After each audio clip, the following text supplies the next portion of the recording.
Hello everyone, my name is Andrew. Today we'll continue learning Python, and today we'll talk about Django middleware. What is it, why we need it, and how to use it. So let's start.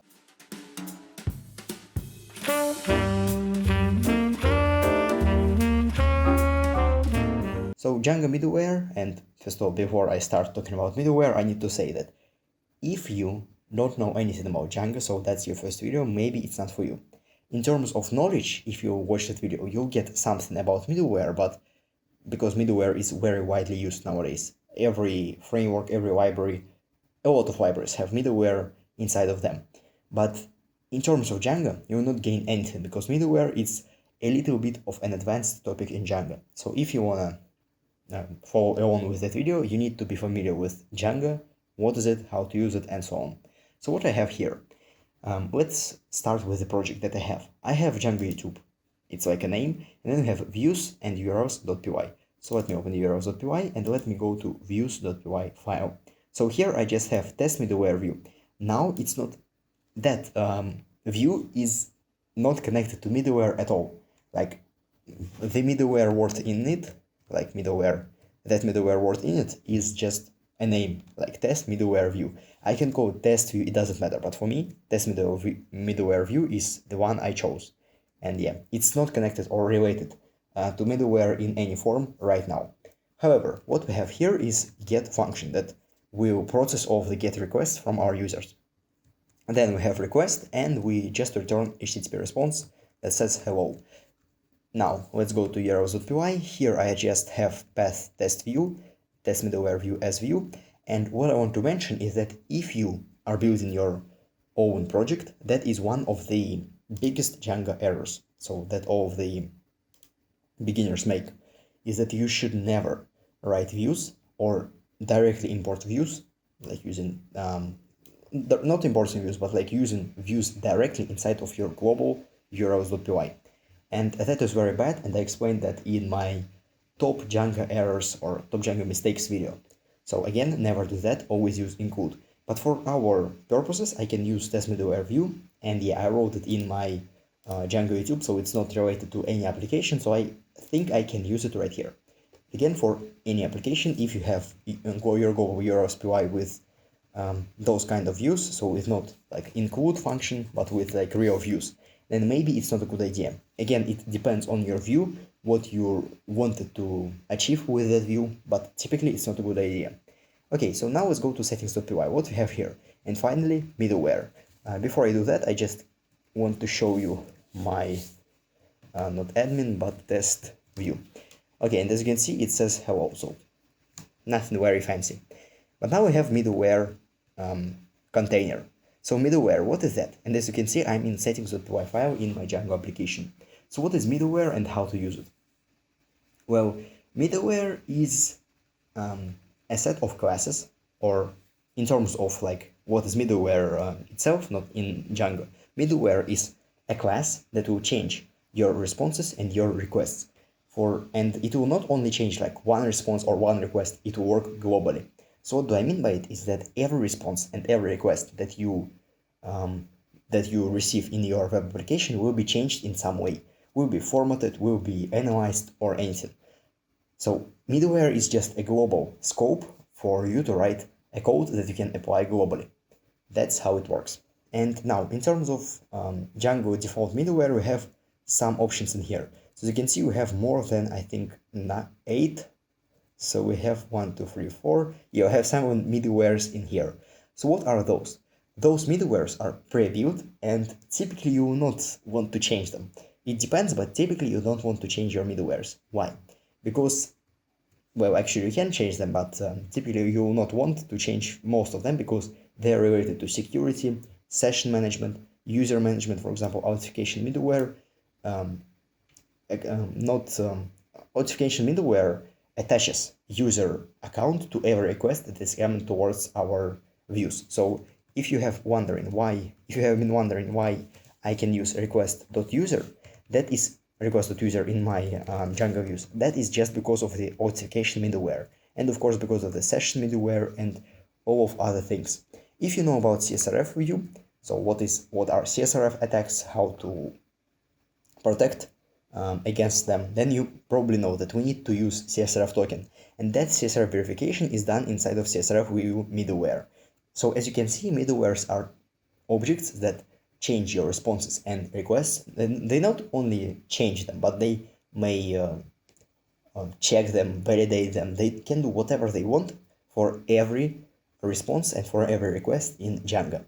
Okay, and how middlewares work? So how actually, what is the first middleware that will execute? Is it X-frame options? Is it CSRF view middleware? Well, actually, it's really easy because in Django, middlewares are executed line by line. So the first one is security middleware. Then you have session middleware, then common middleware, CSRF view, and so on and so on and so on. So if you want your middleware to be executed last, then what you need to do is append it at the end of your list. But if you want your middleware to be executed at the first position, so you need to put your middleware at the first position, then what you can do is put that middleware here. As you can see, those are strings. So those are just strings. There are not any kinds of classes, but actually that's not a string. That's a hyperlink to a class. So as you can see, you have security middleware class right here. So every middleware is a class. And now let's write our own middleware, because those middleware are pre-built or pre-installed, so they are in Django by default. But now let's write some of our own middlewares. So in order to do that, I'll create a new file called middlewares, or you can call it just middleware, but I would like to call it middlewares. And now what we need to do here is create our middleware. So in terms of middleware, we don't have a class that we need to inherit from. We had that class in the past, but Django moves to a new Django developers decided to remove that class, and I fully support that decision because you will see how easy it is to create middleware nowadays. So what we need to do is actually use class, for example, test, and one rule in middlewares is what you need to do is always end your class name with middleware. So if we go to settings.py, you can see that every class ends with middleware word at the end. So that's how it works. So now we have test middleware. So that's our middleware that we use for different purposes. And what we need to do, we need to create two functions in here. First of all, we need to create init function, and then we need to create call function. So why do we need those? Init function is called when we only initialize our middleware. So what do I mean by initializing a middleware? When our user makes a request, he does not know about middleware, about anything. The only thing that he knows is that he wants to get something from that URL. For example, in our case, it's test view. And when we are as a user, when we're requesting something, we want that request to go to a specific view. We don't know about that view, but Django works with views, and I think you know that we want our request to be served by that specific view. So when we use middleware, we need to somehow call that view, because again, middlewares are global things that will change our objects. And if we want to really change an object, that will be a result, so that will be a response of our view. We need to first of all get the request, so get all of the information coming from the user that will be proxied, that will put to our view. So for example, we have our test middleware right here, but what we really need to do is call that test middleware view. Again, it's not related, we can call it test view. So we need to call our endpoint, we need to call our view in Django. And that's why we have two methods in middleware. First of all, initialization, so constructor, init, initializer, constructor, whatever. What we can do here is use getResponse. So what is getResponse? GetResponse is a function that will really be our view. So getResponse, it's not like any function, it's literally our view. So when our user makes a request, Django will get that view that he wants to access, and then he will put that view inside of getResponse function in middleware. So what we can do is save that getResponse as getResponse here, and I can mark it as view, our view. So now what we did here, when we initialized our test middleware, we saved our view to getResponse. And imagine that we have 5 views. Our getResponse will change every time our user wants to query a specific view. For example, if I request users/login, my getResponse will be the view that will serve users slash login. And why do we need to do that? Because if we want, again, to use middleware, we need to, our user should never know about that middleware. So the user wants to access the view that serves that URL. And we can save that view in self get response right here. And when we're using call, so again, init is just init is just a constructor. Yeah, I cannot pronounce that word. I cannot pronounce many words, but whatever, yeah. So initializer init just gets our view.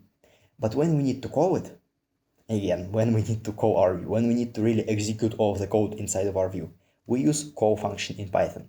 And as you can see, call has args and quarks by default. They'll explain why you should never remove those, but now let's just add our request. Oh no, we will not add our request, but first of all, let me just call that function self-get-response, and let me save its result as a response. So what I did here, when in Django, when we are calling a view, we need to return an HTTP response, but we need to return a response. And in our case, self-get-response is the view itself. So that is, we literally call the view that our user requested. Therefore, as the result, we receive the response. And now what we can do is literally return response. So what our middleware does, and now it's a fully valid middleware. So when we initialize our middleware, when a user makes a request, we put his view inside of getResponse. And after that, we use call in order to really call the view that he wants to access. And we call that view by using getResponse. And of course, any view in Django returns a response as its result. We get that response right here, and we return it as the result of our test middleware. So now it's a fully working view. But let me explain another thing, that everything before getResponse is called before view exec, so before view execution, and everything after getResponse is after view execution. So imagine a URL when you need to register, or when you need to create your account, where you need to create your account. So that URL is served by a simple view. For example, user create account view. That view, in our case, is stored inside of getResponse function. And when we, as a user, want to create our account, we need to call that function, and we do it in here, so inside of our middleware. So everything before our getResponse, and getResponse can be anywhere. There are not like rules where it should be, but everything before getResponse is executed before we run our view code. So before we really execute that code. But everything after view exec is done when we already have all the results, so when we already have the response for the user. For example, when his account is created, when he had a problem creating his account. So everything after getResponse is literally everything after our view. So after view execution, as I wrote here. And now let me simply make two prints. So print before and print after. And now if I run my code, I will not see anything. Why? As you can see, I cannot see anything. I should see before and after, but I cannot see it because I did not include my middleware. So I did not connect it to my project. In order to connect the middleware, I should copy its name, go to my middlewares, and again, in middleware, it is very, very important on where you put your middleware, because if I will put it as the first middleware, it will be executed as the first middleware. However, if I put it as the last one, my test middleware will be executed after every middleware had been executed. So that's how it works. Again, the order is very important when we're talking about middleware in Django. And what we can do here is use Django YouTube. So as you can see, I literally write in Django YouTube middlewares, test middleware. So that's how it works. I do not write the name of the class. I do not import it. I just write the full path to my class. So I write a hyperlink to that class. They're not called hyperlinks, or are they? I don't really know, but I call them gibberdings because it's not a class, so it's just a string to your class. In our case, our middleware, test middleware, is contained inside of Django YouTube.middlewares.test middleware. So that is our test middleware. And now if I run my code again, and I'll go to my website, I'll see that, okay, yeah, inner missing one request, required positional argument request. So that is the problem that I wanted to talk about, that is related to args and quarks. So now, as you know, our user requests some data from, or gets some data from our web server, or he updates that data, or he deletes something, so he does something on our web server. And everything that user gives to us is contained inside of a request. So when we're talking about views here, we have a request here. We can have a lot of things, for example, ID, name, and other positional arguments. So you know that in URLs we can have like dynamic URLs in Django with arguments, and we store them here. However, there is one catch. If we go to middleware, getResponse is our view, but you cannot see that I put anything inside of here. So what does that mean? Now I call a view and I do not put required positional arguments. In our case, it's just a request, but it can be anything. And how to solve that? Well, actually, what we can do is literally provide args and quarks here. Oh, sorry, args and quarks here. So args and quarks are all the arguments that our user wants to put inside of his view. So that means that every argument, again, is just like a proxy. Our middleware will work as a proxy of arguments. Our user puts a request, an ID, name, anything that he wants to the view data right here, to the view arguments. And we will store them inside of args and quarks here. And after that, when we'll call getResponse, we'll put them right here. What I highly recommend doing is that you put request here, because in many cases you work with request separately from all of other arguments in your view, in your middleware. And you need to remember that you cannot query any specific arguments. So you cannot query, for example, ID for one URL, because tons of other URLs do not use ID. Again, middleware is for your global scope. You cannot like aim at one specific view or at one specific URL or even at a group of URLs.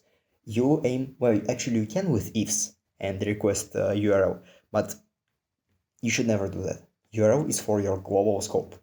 Okay, so now we use response getResponse, we provide all the arguments, and if I run it again, I'll refresh my page. As you can see, I see hello, but what else do I see is before and after that are printed inside of my middleware. So now everything works. And now we can make something meaningful with our middleware. So what do I want to do is make a simple timer. Import time. For example, time.monotonic. So now I'm getting my start time. So start time of our middleware, and then end time here. Like that. So what are those? Start time and end time are starting time of our request and then ending time of our view. So what do I mean by that? When we get start time from our time monotonic function, we literally get the time before our request or our view execution started. And now after that, we use getResponse. And as you know, getResponse is the view. So what we can do in that case is execute our view, and after that get the new time, so end time. And what does that mean? The difference between end time and start time is the amount of seconds or milliseconds that our view has been executing for.